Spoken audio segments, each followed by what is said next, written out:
Thank you. Thank you.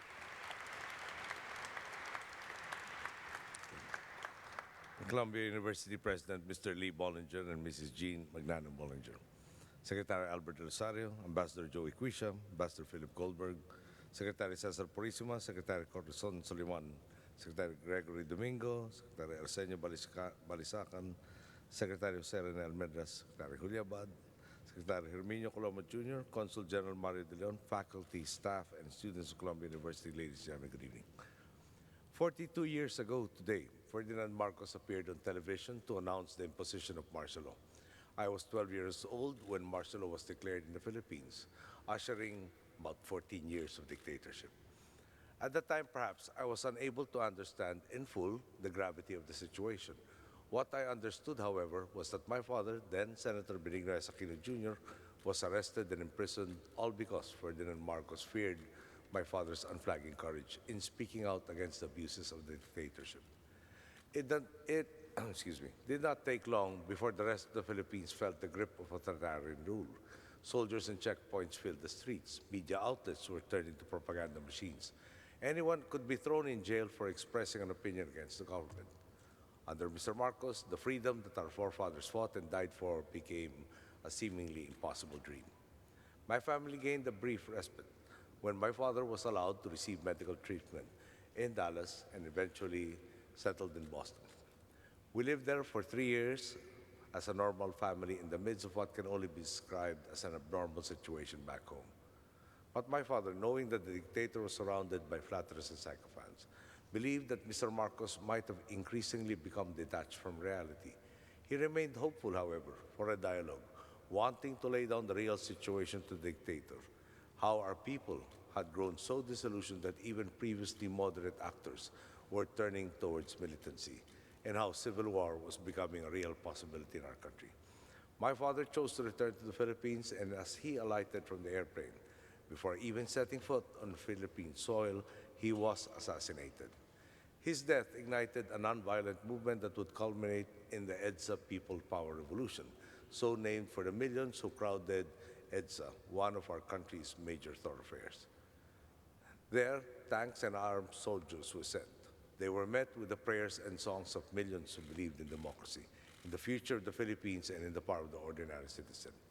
My mother, Corazon Aquino, was one such citizen who rose to the task of restoring democracy to the Philippines and nurturing it after the end of martial law.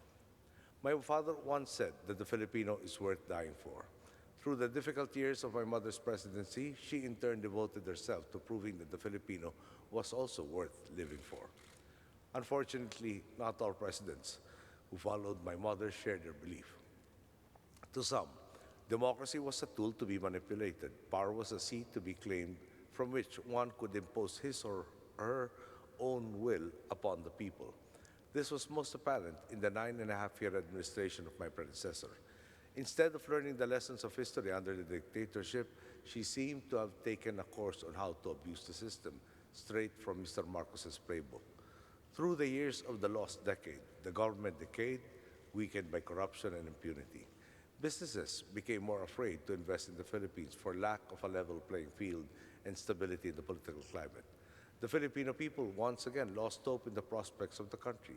Many sought greener pastures abroad. Yet there were some who remained hopeful for the Philippines, as my father believed, and as he would have said in his arrival statement had he not been assassinated. And I quote, "Yes, the Filipino is patient, but there is a limit to his patience," close quote. The Filipino people reached that limit once again in 2010.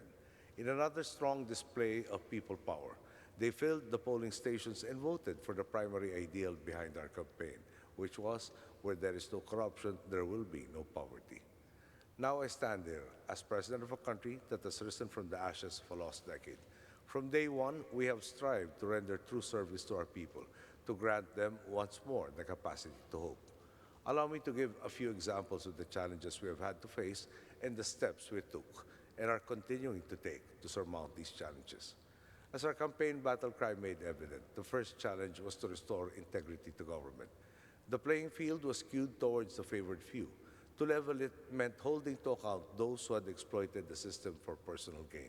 For example, when evidence was found implicating my predecessor, plunder charges were filed against her, and she was arrested. When it was proven that the Chief Justice of our Supreme Court, supposedly the foremost guardian of our Constitution, had violated it by failing to declare 98% of his assets in his Statement of Assets, Liabilities, and Net Worth, fellow reformists in the legislature removed him from office. When evidence of plunder came up against three incumbent senators, they were placed in detention, where today they face plunder charges which are non-bailable. The message is clear. Gone are the days when money, power, and influence determined one's innocence or guilt.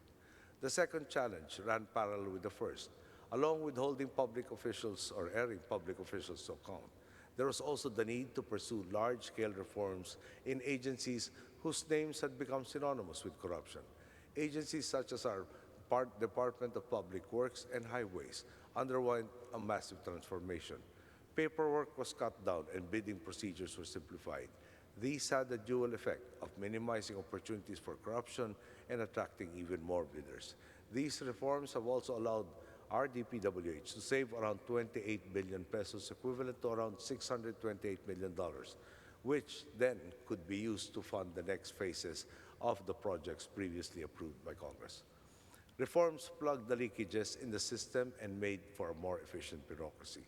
These freed up resources, which allowed us to respond to the third challenge.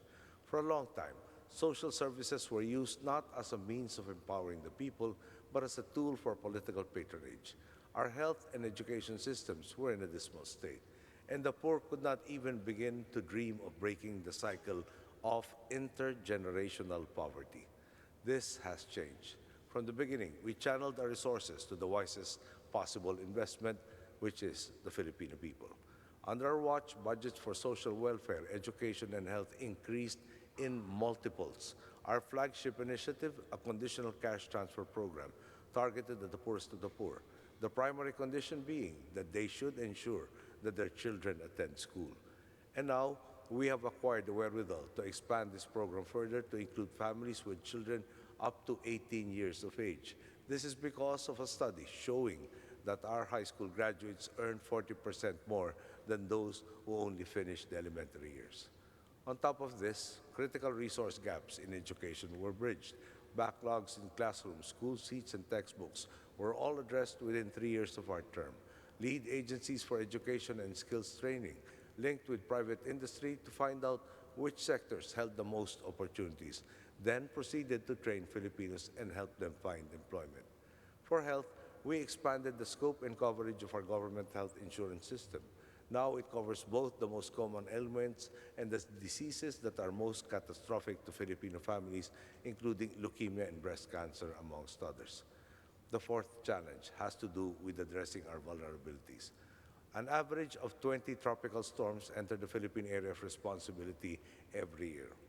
Recent years, however, have shown us an alarming turn of events, what we refer to as the new normal, of increasingly strong storms arriving at increasingly close intervals, even coming out of season.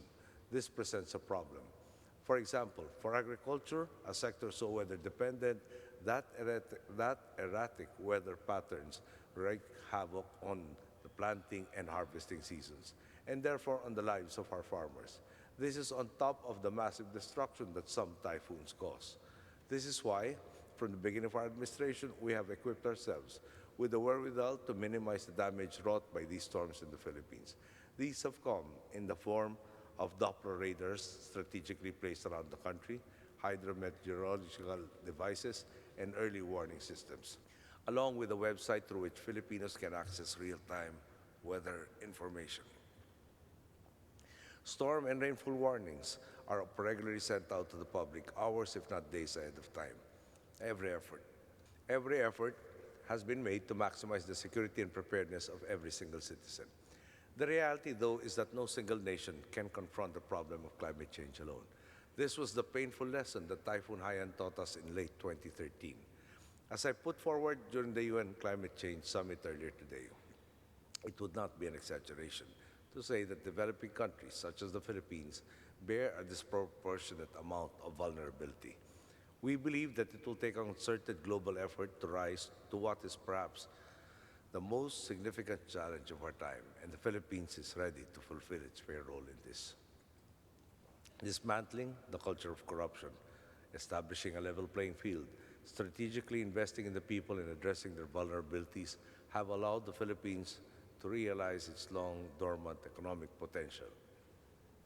Average growth from 2010 to 2013 under administration was pegged at 6.3%. To compare, from 2006 to 2009, economic growth was pegged at only 4.3%. Since we came into office, there have been 20 positive credit ratings actions directed at the Philippines. In 2013, all three major credit rating agencies were unanimous in upgrading the Philippines to investment grade, the first time that this had ever happened in our history.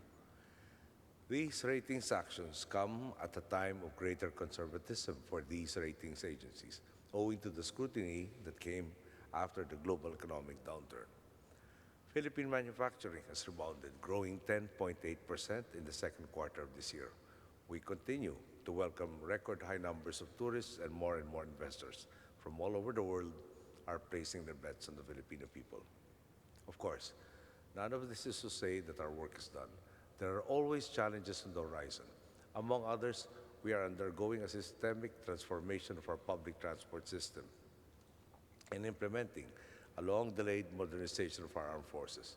With the peace talks between government and Muslim secessionists successfully concluded, the task of boosting up Muslim Mindanao so it can catch up with the rest of the country can begin. That is why, a few days before I left on this extended trip, I formally turned over to Congress a draft Bangsamoro Basic Law, which, when passed, will be another significant milestone in our quest for peace and inclusiveness in the conflict-ridden, underdeveloped south of our country. The challenges will continue to come, but indeed, one can see how the questions have evolved. Once, when confronted with disaster, the question on government's minds was, how do we rebuild? Now the question we ask is, how do we build back better? Once the question on our people's minds was, is reform possible? Now the question they are asking is, how can we guarantee the permanence of reform? My entire life, I've witnessed my people do incredible things. They resisted the dictatorship, drove a peaceful revolution that captured the imagination of the world, stood firmly and often against tyranny and corruption whenever they reared their ugly heads, and worked tirelessly to put our country back on the map. For so long, we have endured the tyranny of self-serving administrations and the indifference of the world. But now, finally, my country, once an often overlooked archipelago in the Pacific, is poised to remain in the spotlight, as proof of what a mobilized citizenry and a government of integrity are capable of. Thank you for your patience, and good evening.